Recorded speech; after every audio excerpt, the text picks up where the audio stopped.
السلام علیکم ورحمۃ اللہ وبرکاتہ۔ الحمد للہ رب العالمین والعاقبۃ للمتقین والصلاة والسلام علی سید الانبیاء والمرسلین اما بعد اعوذ باللہ من الشیطان الرجیم بسم اللہ الرحمن الرحیم یا ایہا الذین آمنوا کتب علیکم الصیام کما کتب علی الذین من قبلکم لعلکم تتقون۔ صدق اللہ العظیم وصدق رسولہ النبی الکریم ونحن علی ذلک لمن الشاہدین والشاکرین الحمد للہ رب العالمین۔ خدا بندہ بحضرت جلال تو بعد کشتیم توبہ کردیم از ہر گناہ و بدی صحبہ بکاری خطا و غفلت کے ازما گزشتہ است از زمانہ مکلف تعین دمدانستہ یا نادانستہ از ہما بعد کشتیم توبہ کردیم بصدق دل میخانم اشہد ان لا الہ الا اللہ و اشہد ان محمدا عبدہ و رسولہ۔ مفلسان امام دادر کوئے تو شین للہ از جمال روئے تو دس بکشا جانب زنبیل ما آفری بردست و بربازوے تو۔ عزیزان گرامی، الحمدللہ ثم الحمدللہ، ایک بار پھر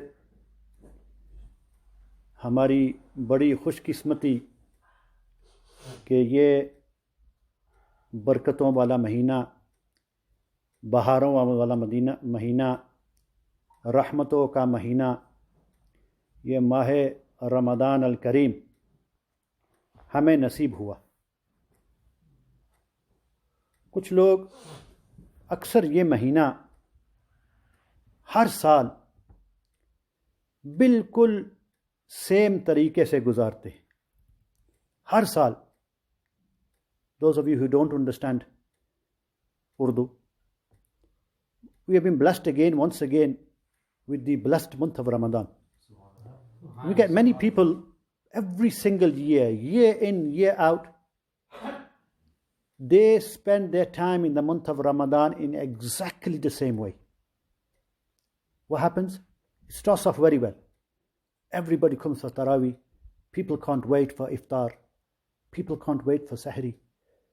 The first few days we start off, we read the Quran, one juz a day. After a few days, what happens?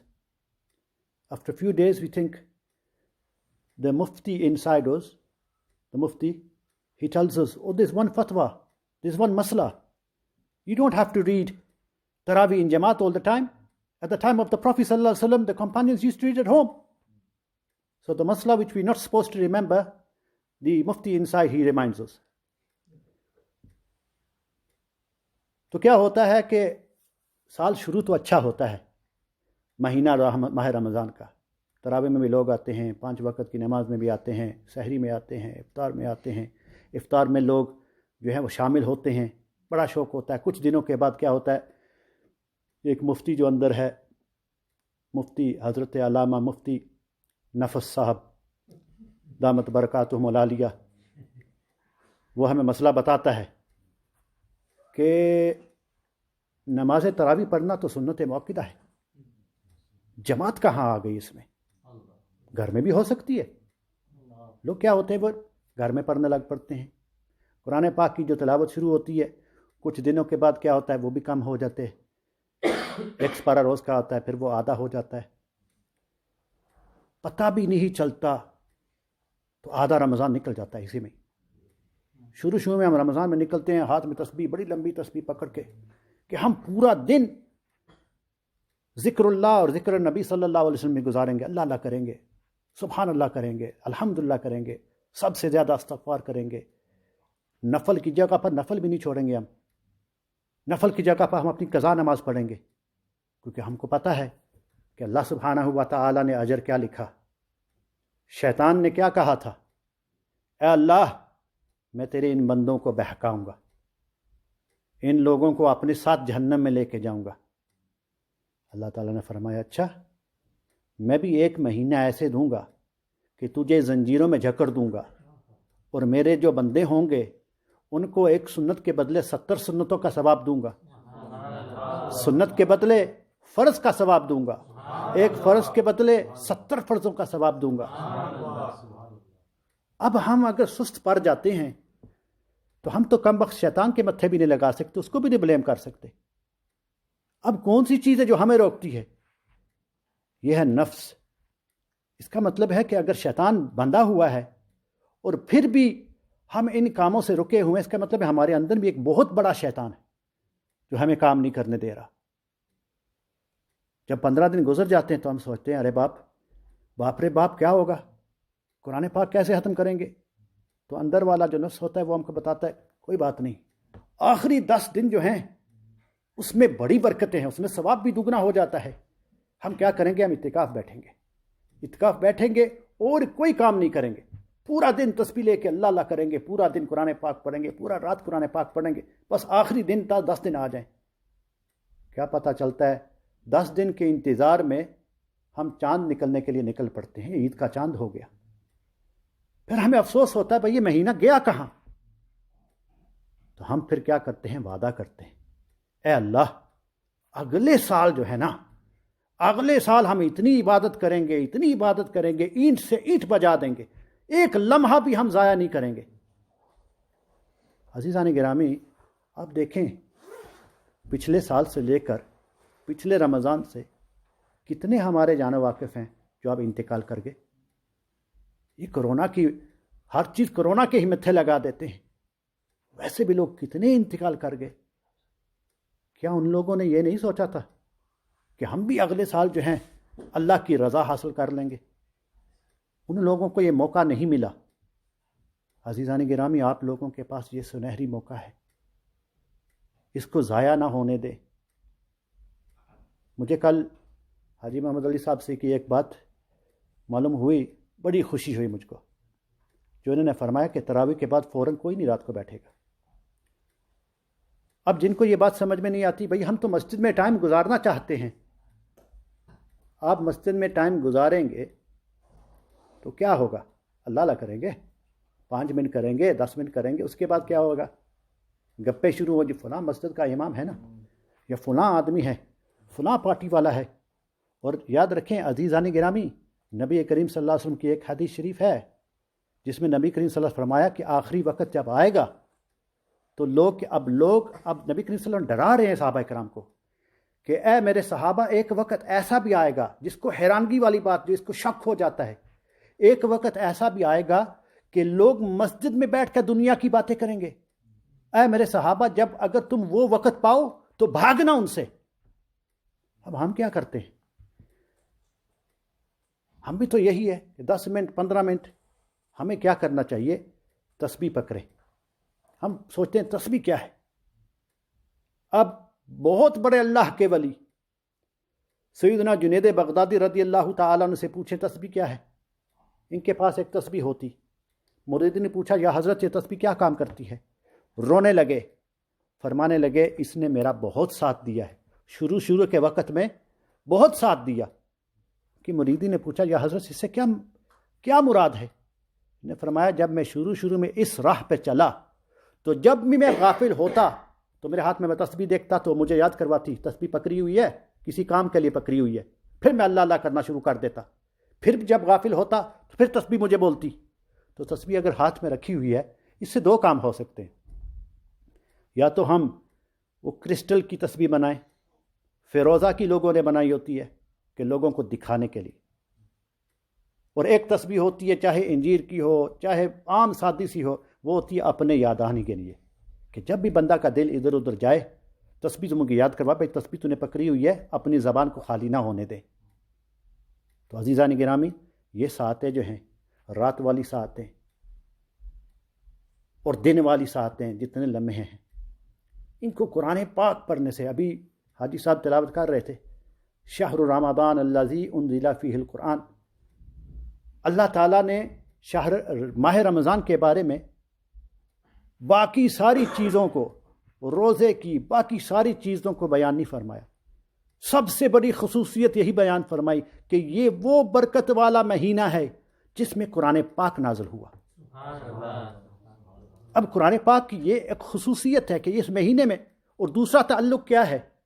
اس کا تعلق دوسرا یہ ہے اس ماہ رمضان سے کہ اس ماہ رمضان میں سب سے زیادہ لوگ جو ہیں، اہل ایمان جو لوگ ہیں، یہ اس قرآن پاک کو کثرت سے تلاوت کرتے ہیں۔ دن کو بھی تلاوت ہوتی ہے، رات کو تو تراویح میں بھی ہوتی ہے۔ اب ہم کو یہ دیکھنا ہے کہ ہم کتنی تلاوت کرتے ہیں۔ ایک بندہ جو پڑھ بھی نہ سکتا ہو، جو بہت سلولی پڑھتا ہو، اس کے بھی کم از کم ایک پارہ تو اس کو روز کا پڑھنا چاہیے. اگر ایک قرآن پاک ہم مہینے میں نہیں، اس مہینے میں جب شیطان بھی نہیں ہے، ہم ایک قرآن پاک اگر نہیں پڑھ سکیں تو کتنی افسوس کی بات ہے. اب بزرگ جو ہیں وہ تو 20 30 40 قرآن پاک، سیدنا امام اعظم ابو حنیفہ 63 قرآن پاک پڑھا کرتے رمضان. ہم تو چلو کہہ سکتے تھے کہ وہ تو امت کے امام ہیں. ہم کم از کم ایک تو پڑھ سکے، یا 2 تو کم از کم ہمیں پڑھنے چاہیے. تو آپ جیسے ابھی تشریف لائے ہیں، کل جو ہے، کل بھی ماشاءاللہ تھے، تو صرف تراویح جو ہے اس میں نہیں آئے، دن کو بھی آئیں. میں بھی یہاں ہوں، حاجی صاحب بھی یہاں ہیں. یہاں 5 وقت کی جماعت ہوتی ہے. آپ آئیں، کوشش کریں کہ جماعت کا ثواب تو ویسے بھی زیادہ ہے، اور رمضان میں تو اور بھی زیادہ. آپ آئیں گے، مسجد میں آئیں گے، چلو جماعت کے بہانے آپ اللہ کریں گے، قرآن پاک پڑھیں گے. کوئی وقت جو ہے، کوئی سیکنڈ جو ہے وہ ضائع نہ ہونے دیں. کیا پتہ، ہو سکتا ہے وہ 1 سیکنڈ میں جو نیکی آپ نے کی، وہی نیکی آپ کے میزان پر، پلڑے پر جائے، اور اس کی وجہ سے آپ کی بخشش ہو جائے. تو عزیزان گرامی، میرا میسج آپ کے لیے یہی ہے کہ بالکل گپوں شپوں میں اپنا وقت نہ گزاریں، اللہ کریں. ایک بندہ آپ کے ساتھ اگر گپے لگاتے ہیں، آپ کیا کریں، میں آپ کو ایک ترکیب بتاتا ہوں. آپ ذرا آواز اونچی سے سبحان اللہ، یا سب سے بہتر یہ استغفر اللہ شروع کر دیں. وہ یہی سوچے گا بھائی میری باتوں پہ استغفر اللہ کر رہے ہیں. کتنی دیر آپ کے ساتھ باتیں کرے گا، آپ استغفر اللہ کر رہے ہیں، تو آخر چپ ہی کر جائے گا نا. تو جو ہے توبہ استغفار کریں، سب سے زیادہ الحمدللہ کریں، سبحان اللہ کریں، درود شریف پڑھیں، قرآن پاک پڑھیں، کوئی 1 سیکنڈ بھی نہ. اور جو ایک یہ بات ابھی اچھی یہ بھی ہے، ابھی یاد آئی، جو قرآن پاک نہیں پڑھ سکتا، یا جس کو قرآن پاک صحیح کرنا ہے، کوئی اور موجود ہو نہ ہو، میں حاضر ہوں. الحمدللہ پورا مہینہ میں یہاں ہوں. جس کو پڑھنا ہے، جس وقت میں پڑھنا ہے، جس نماز کے بعد پڑھنا ہے، میں حاضر ہوں. آپ میرے اصلاح کریں، میں آپ کی اصلاح کر دوں گا. اس کا یہ مقصد نہیں جو میرے پاس بیٹھے گا اس کو قرآن پاک نہیں آتا. پڑھیں، جو نہیں پڑھ سکتا سیکھیں. میں اپنی پوری کوشش کروں گا، جس کو نہیں قرآن پاک آتا، 1 ماہ میں اگر میں نے ان کو قرآن پاک میں نہ لگا دیا تو مجھے دوبارہ نوری مسجد میں نہ بلا. اب اس سے بڑی بھی چیز تو میں نہیں کہہ سکتا. میں نے ایسے بچے بھی پڑھائے ہیں کہ 10 لیسن میں ان کو کہتا ہوں، بڑے بھی 10 دن آپ 10 سبق یاد کریں گے، آپ کو قرآن پاک شروع ہو جائے گا. چاہے روز آئیں، چاہے ہر نماز کے بعد مجھے پکڑ لیں. جھجک میں، علم سیکھنے میں کبھی جھجک نہ کریں. ایک قول ہے یا حدیث شریف ہے کہ علم جو ہے یہ مسلمانوں کا گم ہویا ہوا خزانہ ہے. علم جو ہے مسلمانوں کا گم ہوا خزانہ ہے، جہاں سے آپ کو ملے پکڑ لو. ابھی دیکھیں نا، ہمیں سونے کی وہ بسکٹ مل جائے تو ہم یہ تو نہیں دیکھیں گے بھائی پارک میں پڑا ہوا ہے یا مسجد میں پڑا ہوا تھا. مسجد میں بھی لوگ اٹھا کے لے جاتے ہیں، ٹھیک ہے، یہ اللہ کی دین ہے. تو یہ علم جو ہے وہ یہ گم ہوا خزانہ ہے، جہاں سے بھی آپ کو ملے لے لیں. آپ کو مجھے پوچھنے کی یا ریکویسٹ کرنے کی ضرورت نہیں. میں آپ لوگوں کا خادم ہوں. آپ مجھے حکم دیں کہ ہمیں پڑھنا ہے قرآن پاک، ہمیں اپنے الفاظ صحیح کرنے ہیں. آپ کتنا وقت مجھ کو دے سکتے ہیں، یا کب میں آپ کے پاس آؤں. یا مجھے یہ بولیں، یہ بھی نہ پوچھے کب آؤں، مجھے یہ بولے ظہر کے بعد آپ یہاں موجود ہوں، مجھے پڑھنا ہے. میں تو کہتا ہوں میرے ساتھ ایسے بات کرے. کیوں؟ کیونکہ مجھے تو فائدہ ہی فائدہ ہے. اگر آپ میں سے کوئی پڑھ لے گا، سیکھ جائے گا، تو رمضان میں تو 1 حرف کے، عام دنوں میں 1 حرف کے بدلے 10 نیکیاں ملتی ہیں. رمضان میں 70 نیکیاں ملتی ہیں.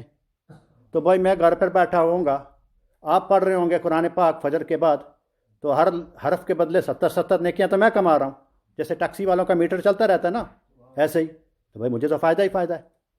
اور پھر جمعے کو قرآن پاک عام دنوں میں پڑھے تو ہر حرف کے بدلے 70 نیکیاں ملتی ہیں، اور رمضان میں 700 نیکیاں ملتی ہیں.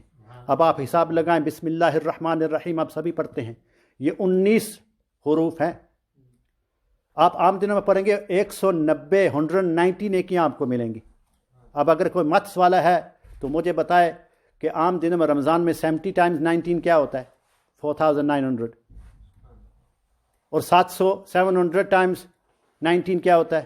اتنی تو میری بھی عقل نہیں کام کرتی. لیکن ہر بسم اللہ پڑھیں گے، بسم اللہ الرحمن الرحیم پڑھیں گے تو آپ کو 700 ٹائمز بائی 19 آپ کو نیکیاں ملیں گی. تو یہ موقع جو ہیں یہ جانے نہ دیں. وقت ہو گیا، بلکہ 1 منٹ میں نے فالتو لے لیا، مجھے مہمان سمجھ کے ہی معاف کر دیجیے گا. ٹھیک ہے. وما واخر دعوانا ان الحمد للہ رب العالمین.